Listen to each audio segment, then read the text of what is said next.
Vitória, está ouvindo?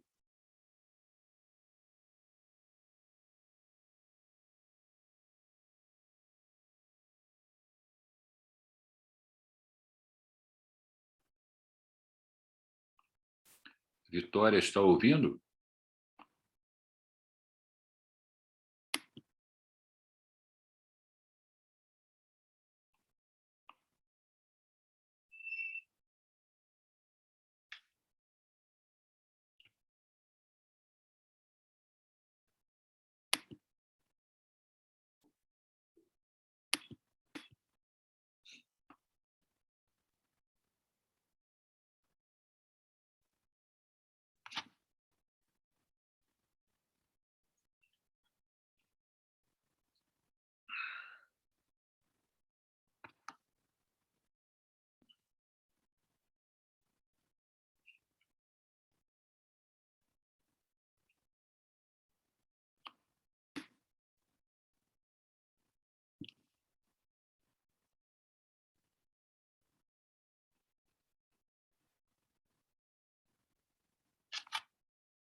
Clarissa, está ouvindo?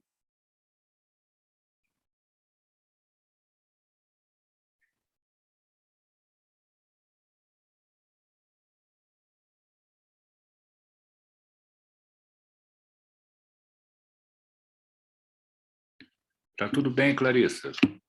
Estou achando estranho não ter os alunos. Você sabe o que aconteceu? Ah, é?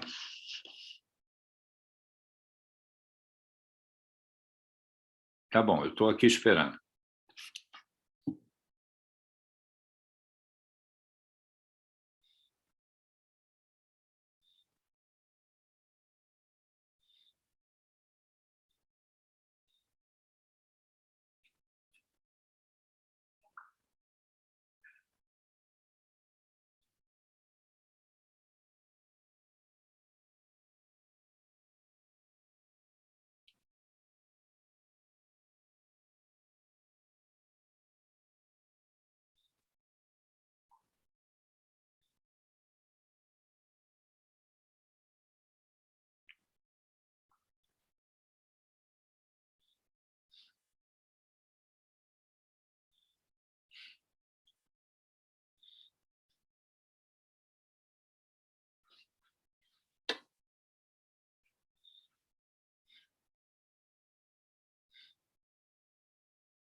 Opa, boa noite a todos, hein?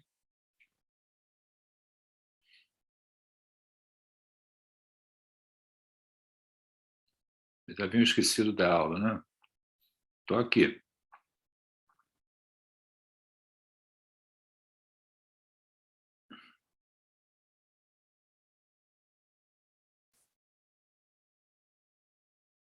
Tá tudo bem?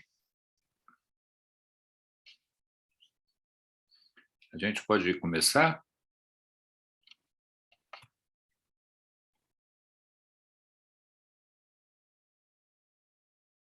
Ah, ok.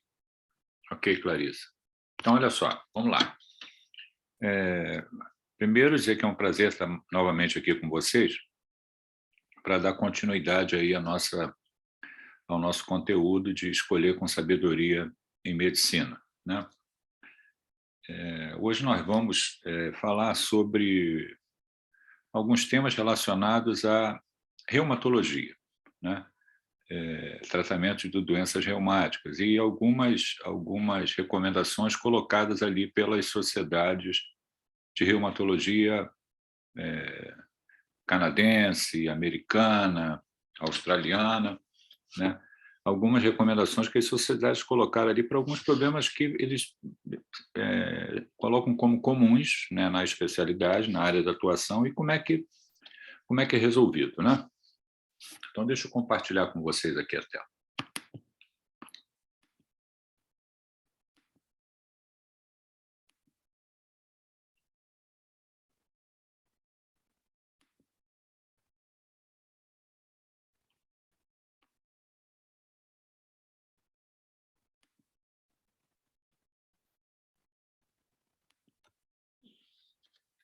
Vocês estão vendo o slide? Algum, por favor, responda. Sim, professor. Obrigado, Guilherme. Obrigado. Bom, vamos lá. Só para introduzir, está aqui um caso clínico, né? É um homem de 60 anos, atendimento com dor em joelho há uma semana, né? Ao exame sinais de flogose, o colega que atendeu indicou artroscopia. A pergunta é se a conduta está adequada. Então, essa é uma questão a ser colocada ali, né? Quando você atende um doente com uma artrite, né, do joelho direito, né? Está com dor, está com sinais inflamatórios, dor, calor, rubor, né, edema, né? E aí foi indicada a artroscopia e a pergunta é se essa conduta é adequada ou não, né? Esse slide eu já mostrei para vocês, é sempre muito bom repetir, né?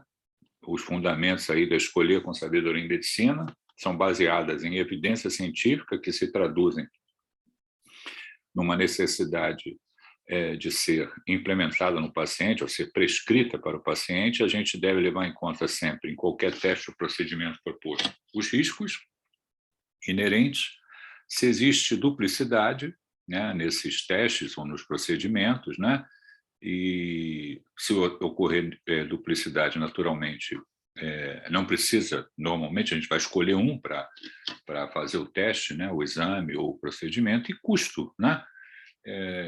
E custo também é um custo que seja compatível ali com o exercício e o tratamento, o exercício profissional e o tratamento do paciente, né? Nós vamos sempre avaliar esses pontos, deve haver uma lógica que justifica a decisão tomada e decisões centradas no paciente, quer dizer, tudo que vai ser feito, o paciente está ali com uma relação, digamos assim, transparente para ele ficar sabendo de como que essas decisões são tomadas, né?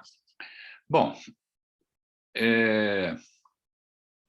como a lista das recomendações para a campanha, né, de escolher com sabedoria em medicina são feitas pelas sociedades, né? Nós já estamos lá desde a primeira aula falando que quem faz as recomendações são as sociedades, né?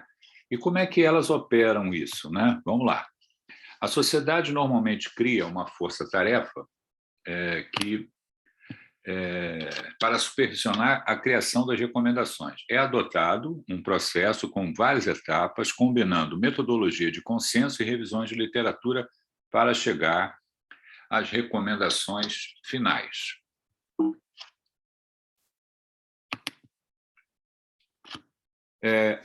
Num primeiro momento, né? Então, quais são essas várias etapas? Primeiro, itens foram gerados por um grupo de especialistas em diversos ambientes clínicos usando o método Delphi. O que é o método Delphi? Né? É um método onde várias pessoas participam respondendo a questionários, a perguntas, e isso gera um resultado que reflete a opinião da maioria. Quer dizer, então, eu consulto os especialistas, vários especialistas, eles vão gerar ali uma lista do que eles acham que seja mais importante, né, em diversos ambientes clínicos. Né? Logo a seguir, essas recomendações com alta concordância de conteúdo e prevalência percebida avançaram para uma pesquisa com membros da sociedade, que compreendem mais de 90% da força de trabalho da especialidade. Então, o que foi selecionado como para virar uma recomendação é submetido para a sociedade. E a sociedade, como um todo, daquela área de atuação, vai opinar se concorda ou não, né, na maioria das vezes, votando ali em quais recomendações deveriam ser feitas. Com base nas informações dos membros relacionados de acordo com conteúdo, impacto e classificação dos itens, os itens candidatos avançaram para a revisão da literatura. Quer dizer, na hora que o grupo escolhe que recomendações deveriam ser feitas, né, isso retorna para uma revisão da literatura por essa força-tarefa que vai gerar as recomendações. Né? A força-tarefa discutiu os itens à luz da sua relevância para a especialidade, nível de evidência para apoiar a sua inclusão e os resultados da pesquisa dos membros, e elaborou uma lista final dos 5 principais. Normalmente, a campanha ela solicita às sociedades que coloque uma lista com 5 itens que eles julgam que sejam importantes fazer recomendações. A lista é revisada por uma amostra de pacientes com as patologias descritas e aprovada pela diretoria da sociedade. Quer dizer, então, os próprios pacientes, né, digamos que têm patologias que são contempladas ali nas recomendações da sociedade, eles participam no sentido de concordar com aquilo que vai ser colocado pela sociedade. Deixa eu interromper aqui. Entenderam como é que é o processo? Eu já falei isso lá na primeira aula, quando eu falei de fundamentos, né? De escolha com sabedoria em medicina. Na verdade, agora eu estou fazendo um slide, arrumando ali como que as sociedades procedem, né? As etapas que são colocadas, como as sociedades procedem para fazer as recomendações. Alguma dúvida?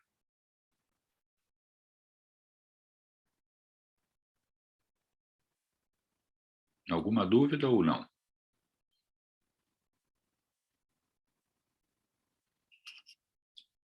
Tudo certo.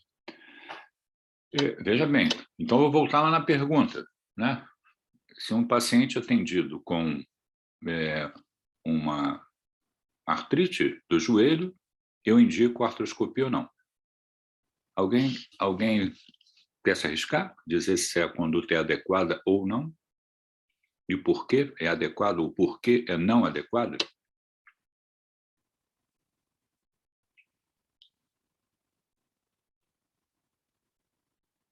Alguém tem ideia?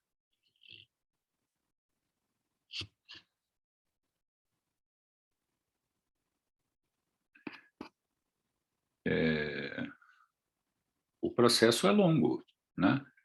Um curso longo, residência da especialidade, muitas vezes, depois de uma área básica, prova para título da especialidade, frequentar congresso, leitura de medicina, de revista científica da área, para que você está habilitado, ter competência para fazer os procedimentos, né? E para que você possa se decidir ali o que vai fazer com o doente que se apresenta ali para consulta, né? O que a sociedade tenta fazer é ajudar nesse processo decisório, né? Tentar facilitar a vida ali do colega da especialidade. E hoje a gente está falando em relação à reumatologia. Eu indico artroscopia para um doente que eu atendo com artrite do joelho? que vocês acham?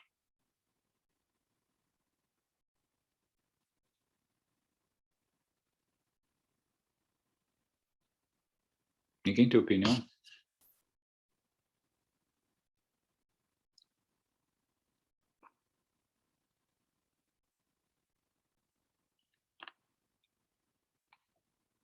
O silêncio significa o quê? Não tem opinião, é isso? Muito bem. Vamos lá para a aula, então. Vou mostrar a vocês como é que o processo funciona. Então, está aqui. Eu acabei de mostrar, né? Olha lá, a recomendação da Sociedade Australiana de Reumatologia é que não se deve fazer artroscopia com lavagem ou desbridamento ou parcial menissectomia em pacientes com osteoartrite sintomática do joelho ou degeneração do menisco, ou degeneração meniscal. Então, a recomendação da sociedade é essa, né? Aqui é um artigo que fala sobre isso, comparando terapia conservadora física com cirurgia, falando que não há diferença ali nos resultados, e aqui o texto, o que a sociedade coloca, corroborando ali a sua recomendação. Existe evidência consistente para indicar que a lavagem artroscópica e o desbridamento para tratar pacientes com osteoartrite do joelho sintomática e ou menissectomia para pacientes com degeneração meniscal, com ou sem osteoartrite, não é mais efetiva do que a cirurgia de placebo ou não, ou alternativa não cirúrgica. Parece ter uma alta taxa de conversão de artroscopia para total artroplastia, que aumenta com a faixa etária, sugerindo ainda mais que a cirurgia artroscópica deve ser evitada em pacientes com mais de 50 anos. Quer dizer, você pode fazer artroscopia e isso se transformar numa artroplastia total do joelho. Adicionalmente, a artroscopia é associada com riscos peri- e pós-operatórios e custo considerável. Aqui, referências bibliográficas que corroboram essa decisão. Então, a recomendação e o porquê da recomendação. Outro caso clínico. Paciente com queixas esporádicas de dor articular que melhora espontaneamente é atendida no consultório. Você pediria avaliação do ANA? ANA é anticorpo antinuclear. Paciente com queixa de dor articular. Interromper o compartilhamento. O que vocês acham? Peço o exame? Não peço o exame? Por que eu peço? Por que eu não peço?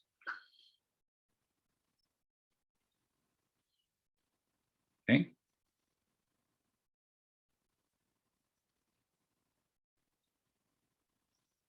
A sociedade, ela não, ela faz as recomendações para facilitar a vida ali de quem está lidando com problemas comuns da área de atuação. No caso, reumatologia. Atendi um doente com dor articular, eu peço a pesquisa do anticorpo antinuclear ou não? O que vocês acham? Vamos perguntar aqui a Caroline. Caroline, está ouvindo, Caroline?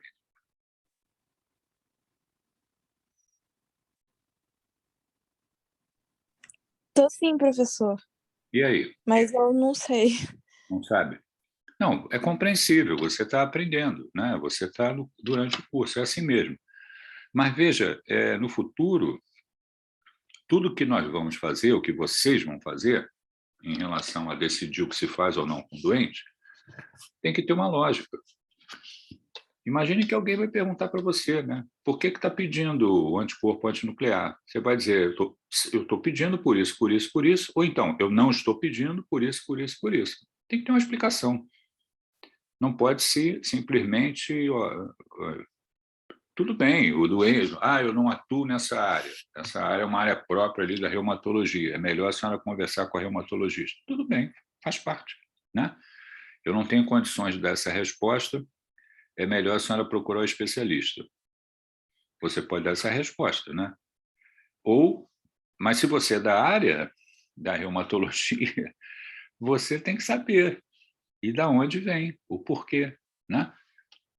Tudo em medicina que a gente faz tem um motivo, tem uma lógica, tem uma evidência científica por trás daquele processo decisório, né? Eu tenho a evidência científica e dentro da nossa disciplina outros pontos são colocados, a questão de duplicidade, de custo, a questão de risco, né? Então, eu peço ou não peço um exame que se chama pesquisa do anticorpo antinuclear. Vamos lá. Deixa eu mostrar para vocês algumas coisas relacionadas a esse tema aqui. E depois eu vou mostrar o que a sociedade recomendou em relação a isso, né? Vocês já tiveram aula de...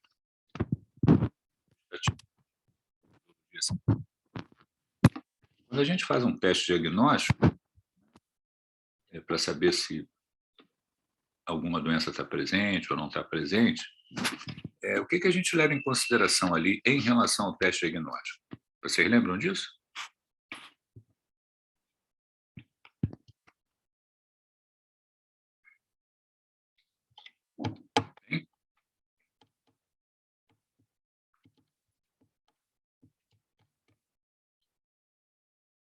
Na verdade, quando a gente está diante de um paciente, nós vamos agir obtendo dados, integrando esses dados para poder fazer um diagnóstico e decidir tratamento, né? Então, vem lá a história, exame físico, interpretação de exames complementares, diagnóstico, decisão terapêutica. A gente sempre vai trabalhar dessa maneira. Quando eu analiso todos esses aspectos, né, principalmente quando a gente se refere a testes laboratoriais, a gente está falando de o quanto a presença daquele teste positivo é suficiente para eu fechar o diagnóstico, né?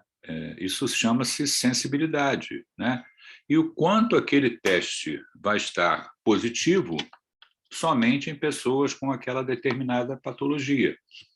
Isso se chama especificidade. Então, quando eu tenho um teste, eu tenho que levar em conta sensibilidade, especificidade e dois dados que são derivados desses, que a gente chama de valor preditivo positivo, valor preditivo negativo. Estou falando alguma novidade? Ou não? Hein, Carolina? Estou falando alguma novidade?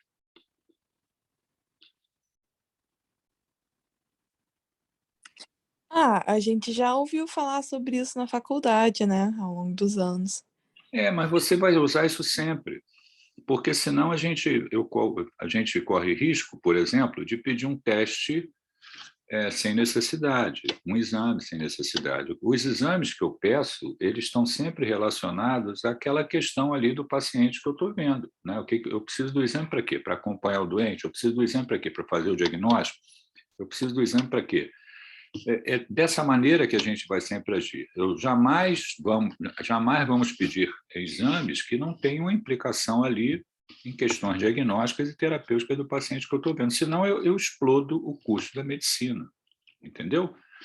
Eu peço exames sem necessidade. E o médico tem um poder muito grande, é o poder da caneta ali, o doente está na sua frente, você pode pegar um papel e escrever, eu quero que o senhor faça esses 30 exames aqui.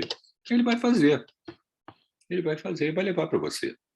Então, a gente vai pedir exame quando a gente acha que exame é absolutamente necessário, ou para confirmar um diagnóstico, ou para excluir diagnóstico dentro ali do que a gente está pensando como diagnóstico diferencial. Mas tem que ter sempre motivo, né? Deixa eu mostrar para vocês aqui, depois eu volto a conversar. Então, vamos lá.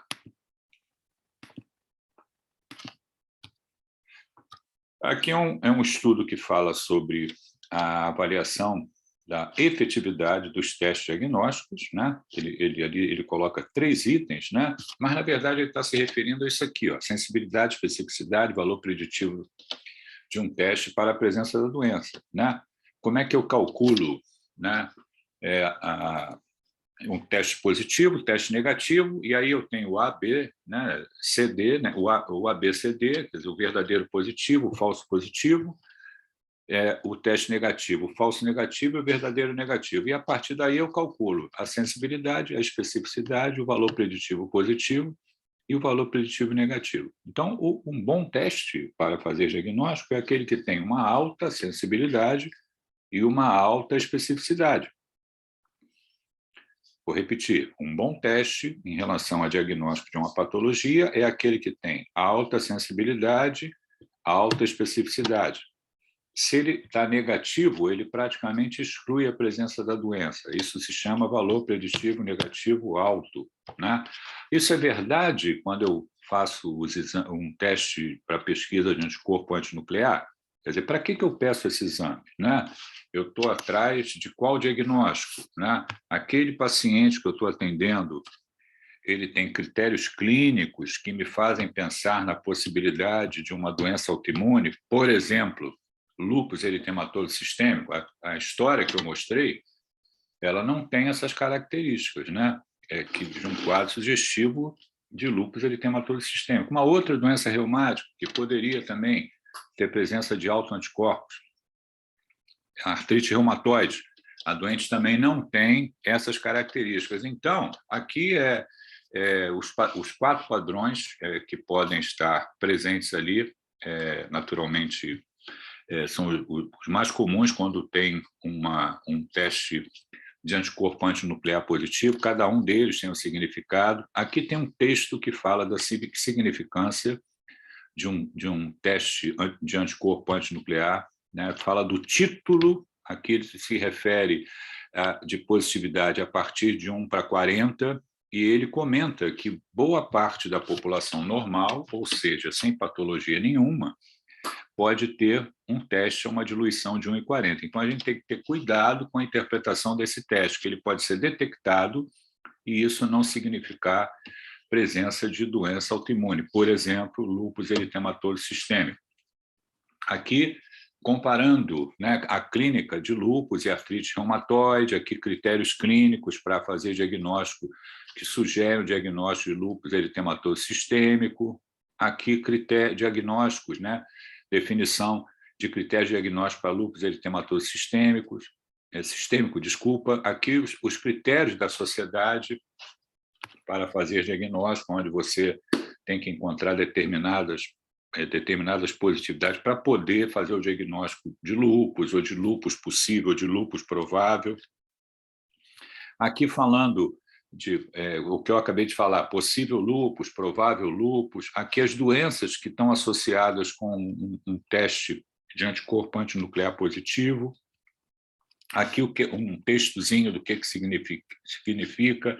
Esse teste pode estar positivo com o uso de determinadas drogas, como procainamida, hidralazina, fenotiazida, difenildantoína. A gente chama isso de uma síndrome lupus-like, né, que pode dar um quadro sugestivo com o uso dessas drogas. Tem vários outros autoanticorpos que estão relacionados de acordo ali com o padrão do anticorpo antinuclear. Aqui, critérios para artrite reumatoide, né, como é que é feito o diagnóstico, a pesquisa do fator reumatoide e a recomendação da sociedade qual é. Está lá.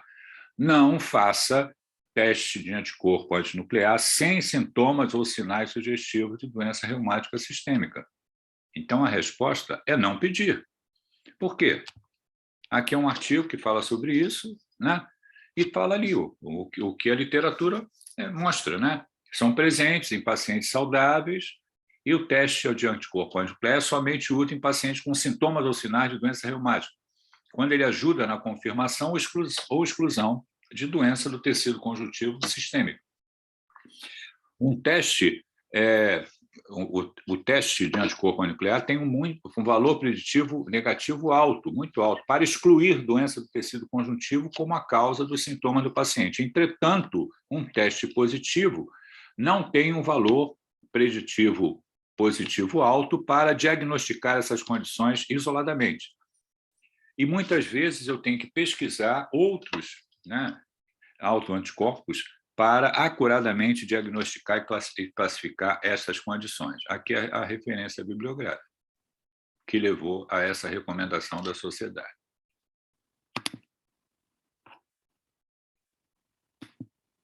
Carolina, entendeu o raciocínio? Por que a sociedade decidiu dessa maneira?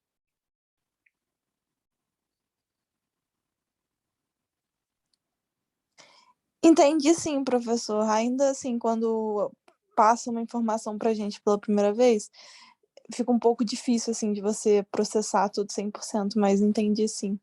Mas veja bem, é lógico que a primeira vez a informação está chegando nova, então ela é processada ali, né, uma informação nova. Mas vejam que o modus operandi é sempre o mesmo. Tem que ter um substrato de evidência científica para justificar a decisão tomada. Vejam que todas elas são tomadas pelas sociedades no que se refere à escolha da campanha Escolha com Sabedoria e Medicina, ela tem sempre o substrato da evidência científica e a recomendação, com o intuito de ajudar o médico da especialidade a estar ali na ponta da linha, para ele, digamos assim, de forma simples, sintetizada, ele dizer, olha, eu não vou fazer isso por causa disso, disso e disso. Então, é a ajuda que a sociedade faz para os médicos poderem, com mais frequência, né, dentro daquela área de atuação, escolher com sabedoria e medicina. Mas não tem como fugir da evidência científica. Não tem como fugir. Né? Entendeu, Carolina? Na medida que você vai estudando, que você vai exercendo a especialidade, você vai acumulando informação, vai acumulando experiência, né? E, naturalmente, isso faz parte da atividade profissional. Alguma pergunta? Carolina está falando que entendeu. Ótimo. Alguém tem outra pergunta, não? Guilherme está falando tudo certo. Então, vamos para mais um item. Mais um item. Vamos lá. Mais um item. Aqui, ó. Paciente com queixa de dor lombar, você pediria exame de imagem?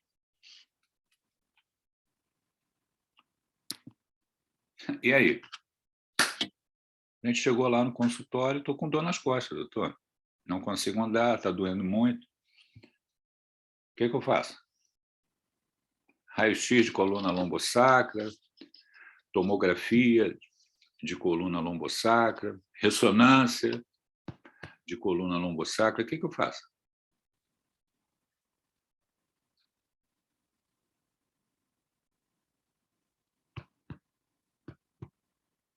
Devo pedir ou não? Vejam, esse é um problema comum. Como é que a sociedade resolveu essa questão, né? No que se refere à orientação?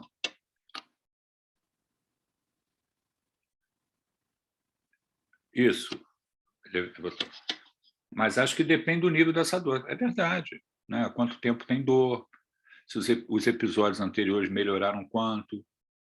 Né? Como? Né? Precisou fazer uso de drogas? Não precisou fazer uso de drogas? Hoje essa dor está... Você tem algumas questões assim particulares de um caso que pode fazer com que você haja de maneira diferente. Mas o que eu estou mostrando para vocês, digamos assim, se aplica à maioria dos casos, né? Se ela impede o paciente de performar a atividade diária, está certo. Vamos ver o que a sociedade recomenda aqui, nesse caso. Vamos lá, para a gente aprender.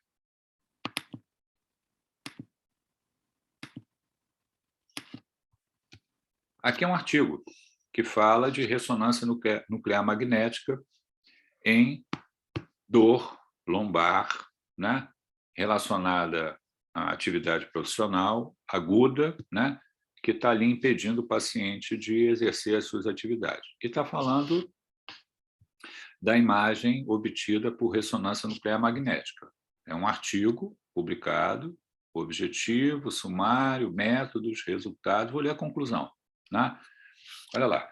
Uma ressonância nuclear magnética inicial sem indicação tem um forte efeito iatrogênico em dor lombar aguda, a despeito do status da radiculopatia. Os profissionais e pacientes devem saber, né, ou ter bom senso quando, ou decidir quando uma ressonância nuclear magnética é não indicada. Ela não traz benefício e desfechos piores estão relacionados. Quer dizer, por que ele está falando isso nesse artigo? Olha a recomendação da sociedade. Não faça imagem para dor lombar, né, em pacientes sem indicação de uma condição de base séria. Por que ele decide isso? Aqui, muitos episódios de dor lombar, 90% não requer imagem.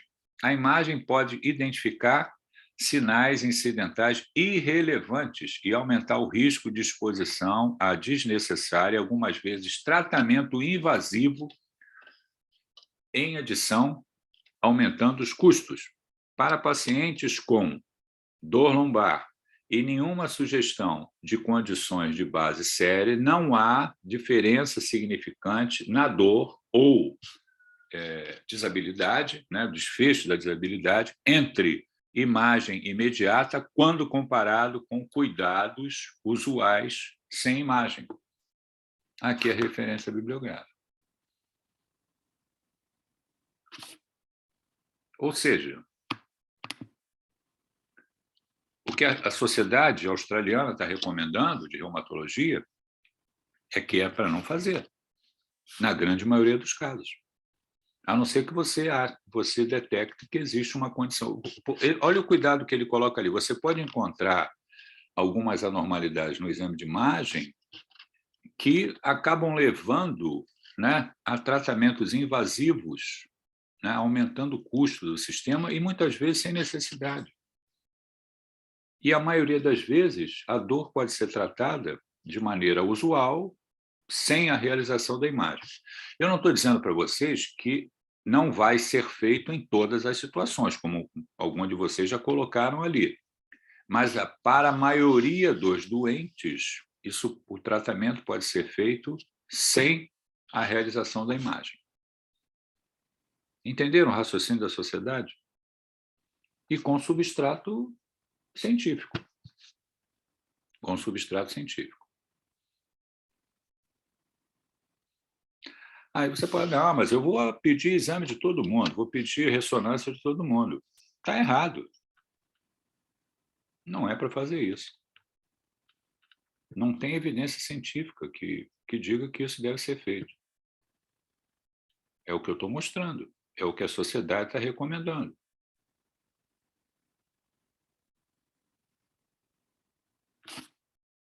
Mais uma.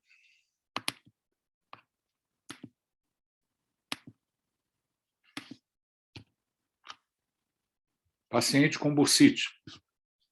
Você indica punção de injeção com corticoide. E, ao mesmo tempo, você diz que o procedimento não pode ser feito por você porque você não tem ultrassom. A conduta está adequada? Quer dizer, quando eu vou fazer uma punção ali para injeção de corticoide para bursite, eu preciso de ultrassom ou não para fazer o procedimento? O que vocês acham?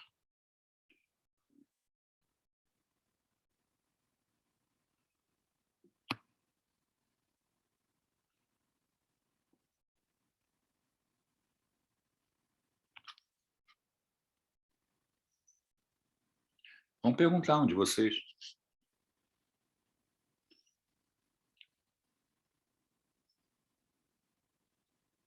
Guilherme já deu uma resposta. Seria melhor ter ultrassom, mas não acho que seja obrigatório.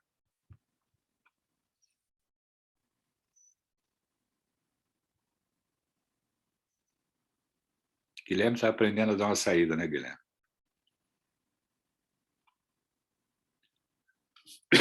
Alguém concorda? Alguém discorda com ele? Vamos ver o que a sociedade está falando. Olha lá.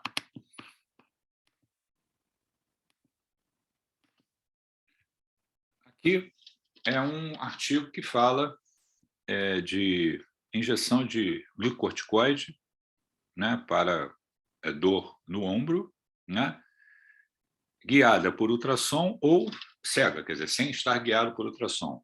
Não tem diferença. Não tem diferença. Qual é a recomendação da sociedade? Ó, não use guia, né, guiado por ultrassom para fazer injeção no espaço subacrômico. Como que isso e essa atitude não nos dá benefício adicional em comparação com injeção sem ultrassom guiado ali por referência anatômica. Ou seja, não precisa usar o ultrassom para guiar esse tipo de punção. Essa é a recomendação da sociedade. Falando ali, ó, existe evidência. Não existe evidência de alta qualidade para suportar a superioridade da injeção guiada por ultrassom com a injeção guiada por referência anatômica. Ali, baseado em evidência de qualidade moderada, de 5 trabalhos, uma revisão da Cochrane foi incapaz de mostrar qualquer vantagem da injeção guiada por ultrassom comparada com a injeção guiada por referência anatômica. Existe aqui, ó, ao final, pouca justificativa para usar ultrassom para guiar a injeção nessa síndrome de dor no ombro. Referência bibliográfica. Aqui. Ou seja, ele está mostrando, através de evidências científicas, a sociedade, mais uma vez, está mostrando, através de evidência científica, o que pode ser feito. E não há necessidade de fazer essa punção para injeção do corticoide guiado por ultrassom. Vamos mais uma aqui.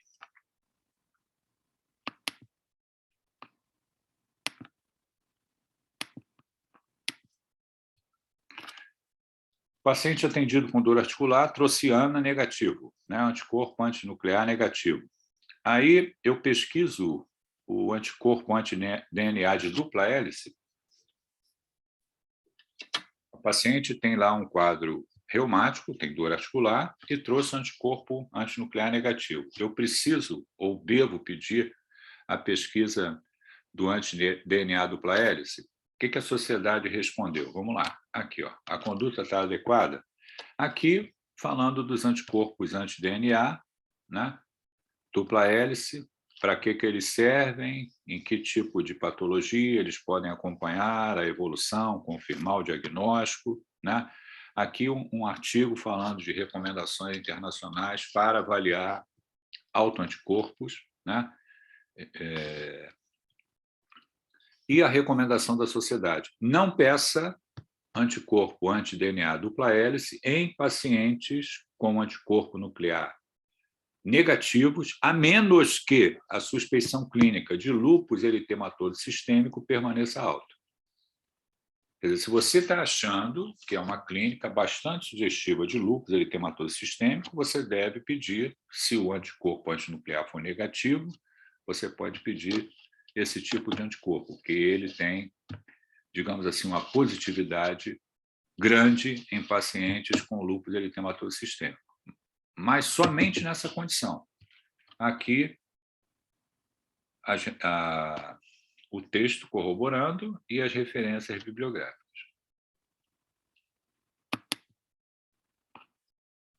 Vejam, o modo que a sociedade coloca é sempre a mesma coisa. Problemas comuns, como eu resolvo?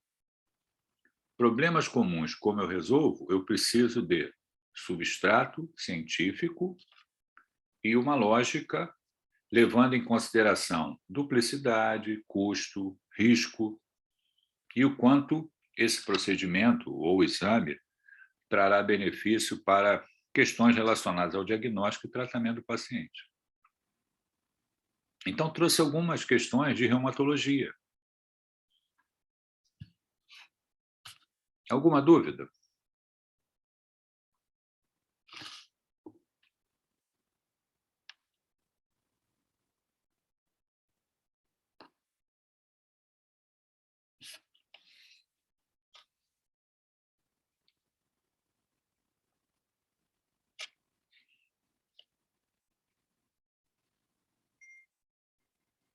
Alguma dúvida?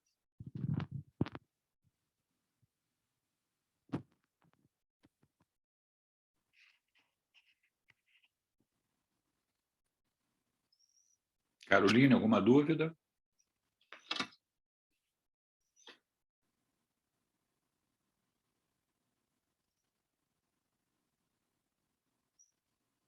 Tudo certo? Tá bom.